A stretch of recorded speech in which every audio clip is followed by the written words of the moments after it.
स्वागत है इस डीप डाइव में। आज हम देख रहे हैं 2 अक्टूबर 2025 का वैदिक पंचांग। हमारे पास पंचांग के कुछ पन्ने हैं और हमारा मिशन है इन पन्नों से वो खास जानकारी निकालना जो शायद दिलचस्प हो, खासकर उनके लिए जिनका जन्मदिन 2 अक्टूबर को आता है। जी बिल्कुल। तो ये पन्ने बताते हैं कि 2 अक्टूबर 2025 वो दिन गुरुवार का है, विक्रम संवत 2082। तिथि जो है वो दशमी है, शाम 7:10 तक।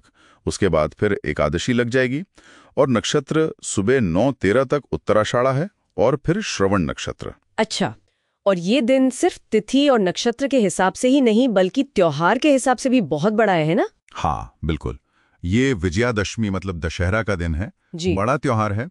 और साथ ही इसी दिन सरस्वती विसर्जन और दुर्गा विसर्जन भी है। पंचांग में एक खास विजय मुहूर्त का भी जिक्र है, दोपहर 2:15 से 3:03 तक। इसे संकल्प लेने, कोई नया काम शुरू करने या सीमोल्लंघन मतलब अपनी सीमाओं को पार कर कुछ नया हासिल करने के लिए बहुत शुभ माना गया है। और हाँ, इसी दिन अपराजिता देवी, शमी वृक्ष, अस्त्र शस्त्र, यहाँ तक कि वाहन पूजन का भी विधान बताया गया है।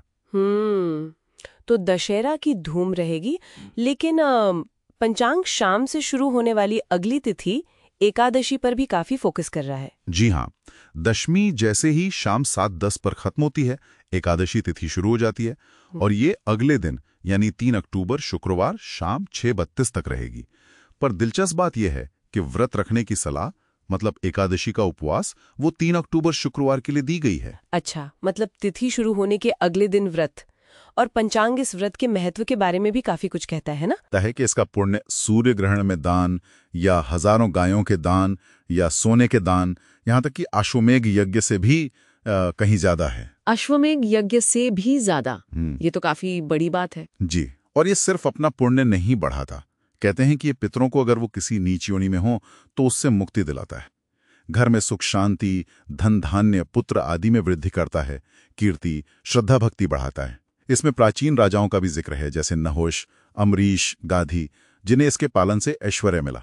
और वो 7 जन्मों के पाप नष्ट होने वाली बात भी? हाँ, वो शिवजी और नारद जी के बीच एक संवाद का हवाला देकर कहा गया है।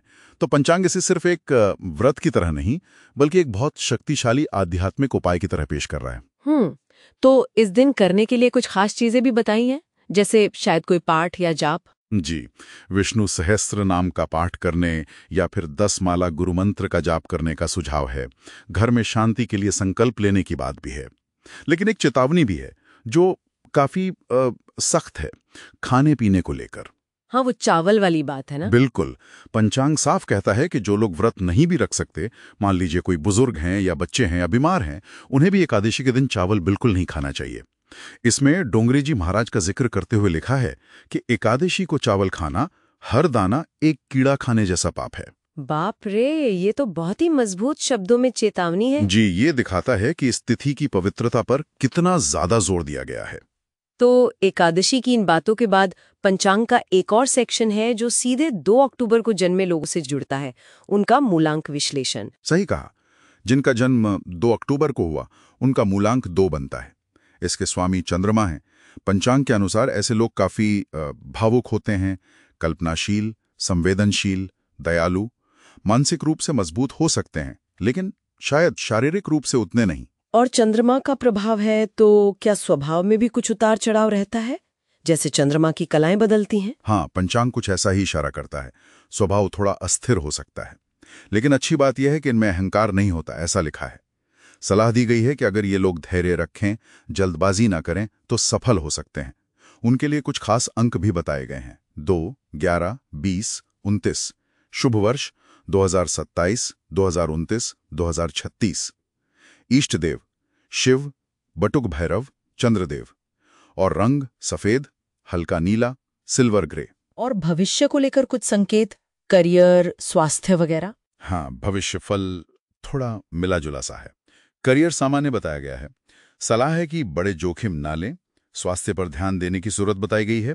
परिवार में अगर कोई विवाद हो तो आपसी समझ से सुलझाने को कहा गया है। और कागजी मामलों में थोड़ी सावधानी बरतने की सलाह है। तो कुल मिला के ये पंचांग सिर्फ एक कैलेंडर या तिथियों की लिस्ट नहीं है। ये तो जैसे परंपरा, अध्यात्म और व्यक्तिगत जीवन के लिए मार्गदर्शन का एक पूरा संगम है। बिल्कुल। अगर हम इसे थोड़ा और बड़े परिप्रेक्ष्य में देखें तो ये पंचांग दिखाता है कि कैसे पुराने समय में समय की गणना को सिर्फ घंटे मिनट में नहीं देखा जाता था।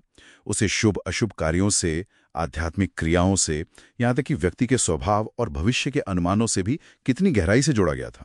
और यह हमें सोचने पर मजबूर करता है कि आज के आधुनिक जीवन में जहां हम वक्त को बिल्कुल अलग तरह से नापते हैं, समय के साथ जुड़ी इन पारंपरिक मान्यताओं का, इन गहरे अर्थों का हमारे लिए क्या महत्व है या क्या हो सकता है, इस पर विचार करना वाकई दिलचस्प है।